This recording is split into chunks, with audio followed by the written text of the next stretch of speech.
The last couple of years have been a really tumultuous time, to say the least, especially with policing, which is the issue under discussion here. Ever since the murder of George Floyd, we did get justice with the Derek Chauvin conviction, as we should have.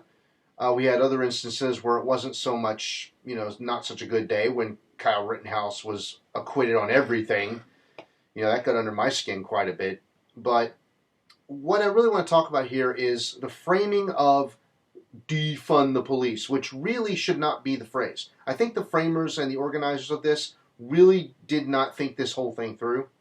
It should not be defund the police. What we're really trying to say when we talk about things like that is we need to change the nature of policing. That's it. It's not defund the police, it's change policing. Over the years, policing has its roots in slave patrol. So that means that they were established to help protect rich people, plantation owners, slave owners, and their property. The slaves, the plantation, all the stuff involved, that's what they were for. And that's what modern day policing grew out of.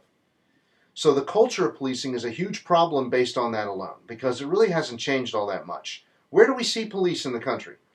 We see them along the highways, of course, to stop speeders. That's understandable. But we also see them patrolling poor neighborhoods like an occupying army, which they should not be doing. And that, the modern day equivalent of that, it kind of goes back to the Reagan years, or even, the Nixon years, where he started the whole war on drugs thing, which he admitted was meant to suppress the black community. And we really should make it so that police are not all about serving the rich and serving the protection of property, of things or businesses so much. What they need to be made to do is protect humanity. Not business, not the rich, not property, humanity.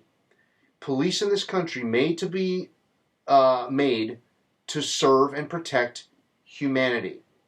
Human life is the first priority. Nothing else matters up until life is saved. After that, then you can focus on other things. But human life is the most important. And this is something that policing in this country just does not have. It looks after the rich. It looks after private property of the rich. It looks after corporations. It looks after, corporate profits. It doesn't look after the lives of the people. We see this when they go up to these poor neighborhoods and they just indiscriminately kill black people for no reason. There's absolutely no reason to do that. The standard operating procedure should not be that when a black person is running in the other direction, they have every reason to run in the other direction these days, but not to shoot them in the back. No! Don't do that. That's murder. Period. I don't care if you have a badge and a gun. I don't care if you think you're a big, bad, tough guy. I don't care if you've been having a rough day, whatever. That's murder. Period. Same thing if you did it to a white person. And I've also, seen some footage of instances where they did the same with women, They were kind of beating up on women and tossing them to the ground like rag dolls and just trying to make them be subjects to their will. I don't know, maybe they're sexist or misogynist or what the hell ever their problem is. But the police culture is the real problem. Basically, instead of defund the police, again, it's got to be change policing. So police should be made to serve humans, to serve life, to protect human life. Not to protect abstract ideas that humans came up with. You understand? So, protecting humanity is most important.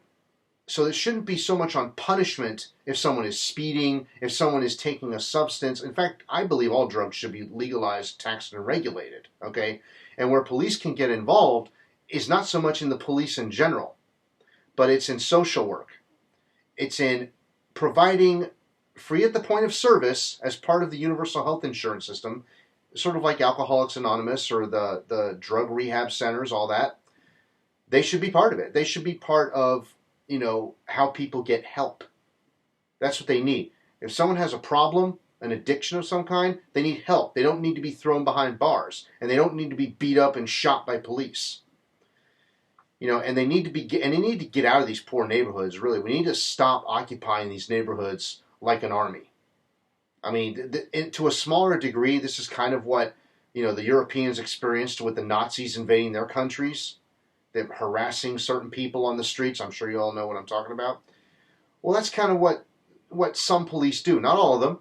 Not all of them, to be fair. Most police are good. But the ones who do this kind of thing, that is where fascism in America emerges. And that's what we need to do something about. Change the nature of policing. So we need to make it so that when you're trained to be a cop, when you're a police officer, your first responsibility is the protection and preservation of human life at all costs. De-escalation is number one. That's what needs to happen. And you also have to take into account the context under which the scenarios you're entering exist. Poor neighborhoods exist because of many things. Redlining is one of them. That's part of systemic racism.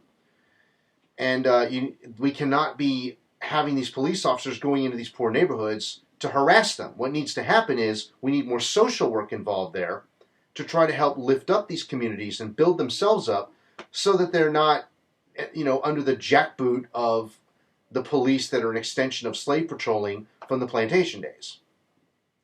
And I think that if we were to address policing like that, then overall the country would just have a much higher opinion of the police. And they would feel better about themselves too, because they wouldn't have to be beating up on people, taking life, that sort of thing, to make themselves feel big. If that's how some people feel, if that's the kind of people that policing attracts in this country, the nature of policing is the real problem. And changing the nature of policing will make it so that those people aren't going to be so inclined to become cops. So that's my take on that.